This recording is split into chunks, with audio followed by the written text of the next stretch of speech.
अच्छा मानते हैं, भाजपा को अच्छा मानते हैं? कांग्रेस तो भाजपा से कई गुना अच्छी है जी, गरीब के लिए, वो किसान कैसे? के, मजदूर के लिए। कैसे?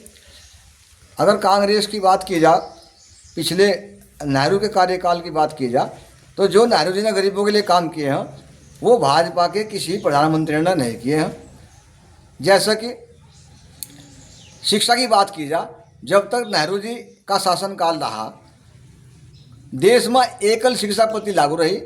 चाहे किसान का बच्चा या मजदूर का बच्चा हो, सब प्राइमरी स्कूल में पढ़े हैं, सबको समान शिक्षा पद्धति लागू रही है, सबको समान शिक्षा मिली है। गरीब के बच्चा उद्धार हुआ है। और 1980-82 के बाद जाकर धीरे धीरे प्राइवेट का रूप लेना शुरू हुआ।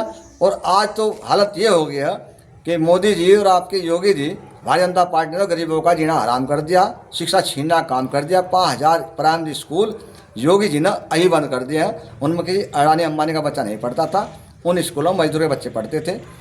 नेताजी, पहले के मुताबिक ऐसा देखने को मिलता है कि अगर कोई आदमी दिल्ली, बम्बई, कलकत्ता, सहारनपुर, मुजफ्फरनगर, मेरठ, शामली वगैरह जाता था तो उसके हालात इतने ख़राब थे कि पहुंचते पहुंचते जो है ना उसकी हड्डियाँ टूट जाती। रास्ते इतने बहुत ख़राब थे, सड़कें टूटी हुई थी। तो ऐसा भी तो लगता है कि भाजपा सरकार में रास्तों का बड़ा अच्छा नवनिर्माण हुआ है, सुधार हुआ है। तो इसके बारे में क्या कहेंगे आप? इसमें भाजपा का कोई रोल नहीं है।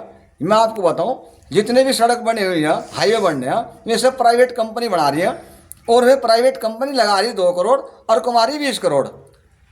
मैं आपको बताऊं, इस सड़क से आधा मैं आगरा गया गाड़ी से, 800 रुपये मेरे किराए के उसके लगे, टोल के तेल रहा अलग।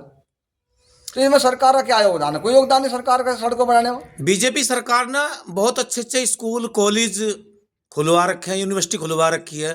तो ये नेहरू सरकार हो या कांग्रेस सरकार हो, तो वो भी तो इस बारे में सोच सकते थे कि अपने देश का डेवलप कैसा हो, विकास कैसा हो, वो भी तो सोच सकते थे इस बारे में। ये भाजपा ने क्यों सोचा? देखो भाजपा ने क्या सोचा, भाजपा ने तो कोई भी सोचा। बताओ कितने % बी.टेक कॉलेज सरकारी, कितने % LLB कॉलेज सरकारी।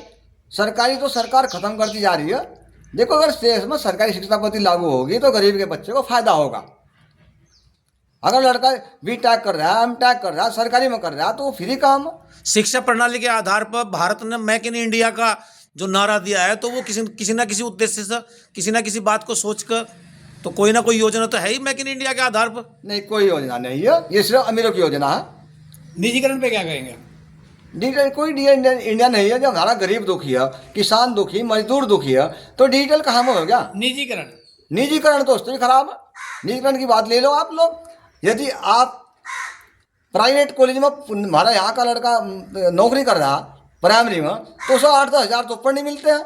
यदि सरकारी में नौकरी कर रहा हमारा बच्चा, तो उसे 50-60 हज़ार रुपये महीना मिलते हैं। अच्छा, जैसे कि एक सवाल मेरा आपसे ये है जी, कि आपने बोला है कि जो बड़े लोग हैं, उद्योगपति लोग हैं, वो लोग कंपनियां बनाते हैं, कंपनियां चलाते हैं। तो एक आम आदमी, एक गरीब आदमी तो कंपनी नहीं बना सकता ना? कंपनी बिल्कुल बना सकता है, क्योंकि वो तो मजदूरी कर सकता है, मजदूरी कर सकता है, हैंड ओवर कर सकता है। बिल्कुल बिल्कुल। तो इसमें तो अगर कंपनी लगाई है मेक इन इंडिया के आधार पर, तो इसमें तो मजदूरों का भी तो फायदा है। सुनो, मजदूर क्या फायदा? जवाहरलाल जी की आपने बात की, मैंने बात की है। उस टाइम में सड़क बनती थी तो सड़क सरकारी मजदूर होते थे सरकार के पास में, सरकारी रोलर होते थे दाबने वाले, सड़क बनाने वाले, उन्हें सरकार तनख्वाह ज़्यादा देती थी। आज प्राइवेट वाले तनख्वाह क्या दे रहे हैं? प्राइवेट वाले क्या तनख्वाह दे रहे हैं? सरकार का कोई रूल है? सरकार का कोई उनके ऊपर कोई किसी प्रकार का शिकंजा है कि आप 2000 दोगे, 20,000 दोगे महीने के? क्या दोगे? कोई है? कोई तो नहीं है। प्राइवेट ठेकेदार अपने हिसाब से पैसे देता है।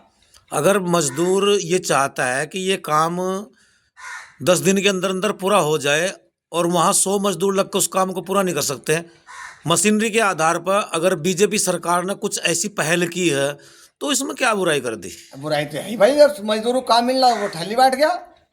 पहली बात तो सरकार ने भाई खत्म कर दिया। सरकार को जब मजदूर चिंता होती तो सड़क आप बनाती। ठेके पर बनवा रहे हैं भाई साहब, ठेके पर बनवा रहे, ठेकेदार का फायदा हो रहा है। मजदूरों को राशन दे रही है फ्री। अरे भाई, हमारे यहाँ एक कहावत थी पहले, हम जब छोटे छोटे थे, हम जब सामान लेने जाते थे गाँव में, तो क्या कहा, हड़ा दे दो मेरे जन्म दे दो, हमारा ध्यान रहता रूंगे पर।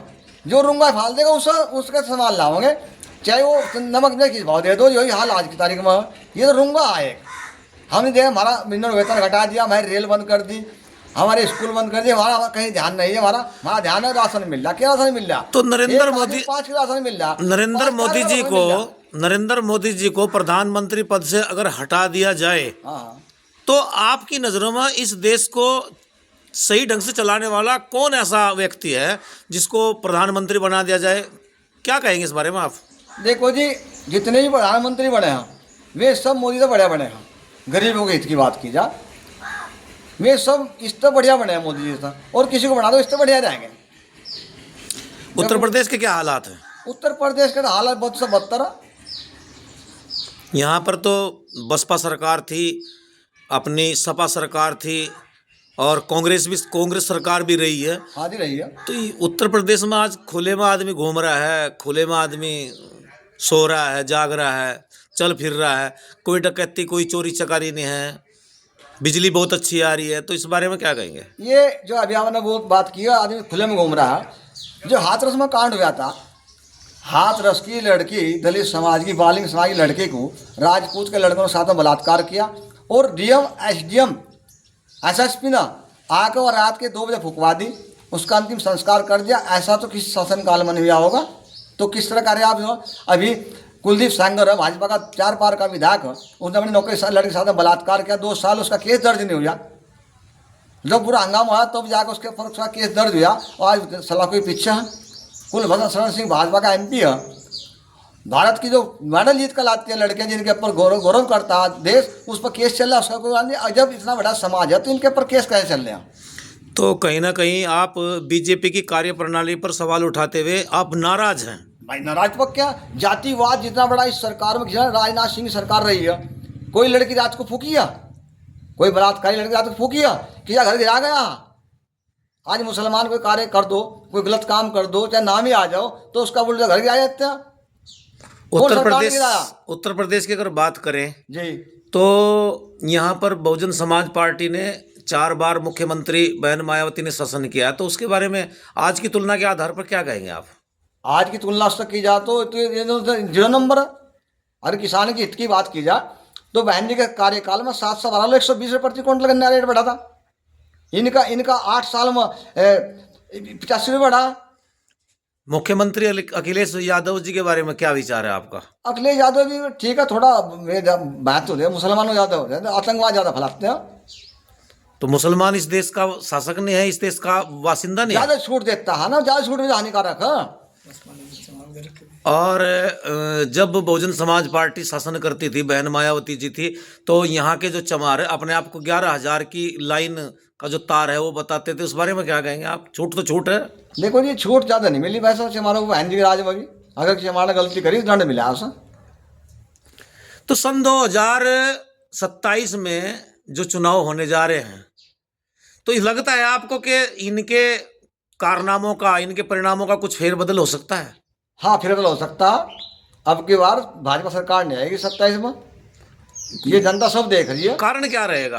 कारण सारे कारण है भाई, स्कूल बंद कर दिया है, सरकार किसानों को भाव नहीं दे रही है, मजदूरों को रोजगार नहीं दे रही है, तो नौजवानों को रोजगार नहीं दे रही है। अब आप देख लो, थोड़ा बड़ी बात न करते हैं, BLO बढ़ा दी है आपकी आंगनबाड़ी, 5,000 रुपये मिलते हैं, पूरी रात काम करती है।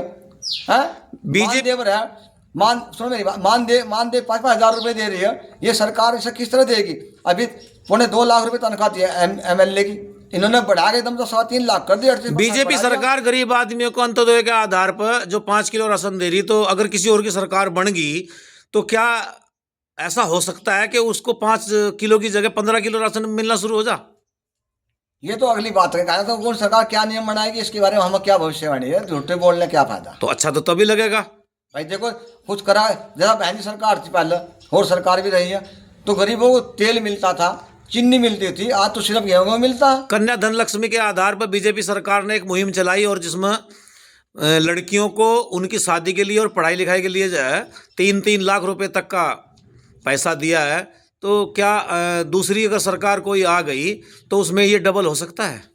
कोई मिला तो किसी को है नहीं, बहुत को मिला है, इसके तो रिकॉर्ड हैं, बहुत रिकॉर्ड 3 लाख मिले हैं, न्यूज पर आता है। तो ये अच्छा काम है इनका। और लड़की किसी के यहाँ पैदा हो जाए तो उसका एक फार्म भरने के बाद में उसकी शादी विवाह के टाइम पर जो है उसको 20 लाख रुपए का प्रावधान सरकार का, बीजेपी सरकार का है, ऐसा भी है। आप भी सुनते हैं, हम भी देखते हैं टीवी चैनल के माध्यम देखो, से। ये तो मेरे विचार से हवाई गोला है। अब तो मिला तो उठाया नहीं है, किसी को वही मिला हो तो बताओ, 20-20 लाख मिले हो। चलो खैर, बहुत अच्छा। केबी न्यूज़ 421 आपकी बात का समर्थन करते हुए आपको आगे के लिए और दर्शकों को कोटि कोटि प्रणाम। जय हिंद, वंदे मातरम, जय भारत, जय भीम करते हुए आपकी शुभकामना, मंगल कामना के लिए प्रार्थना करता है। मैं क्या कहना चाहता हूँ कि विनोद ने मुझे बोलने का मौका दिया, इसका मैं आभारी हूँ, धन्यवाद करता हूँ इन्होंने मौका दिया बोलने का। और मैं जो बात कही है मैं अपने विवेक से कही है, किसी को बकाया शिकायत नहीं कही, जो मैं देख रहा हूँ उसकी बात कही है। और किसी आदमी मेरे पर कर शक हो तो मेरा मोबाइल नंबर 9927455266 है, आप कहीं मेरे से बात कर सकते हो। मैं देश के हित में बात करता हूँ, देश के गरीबों के हित में बात करता हूँ। जय हिंद, जय भारत। जय जय श्री राम।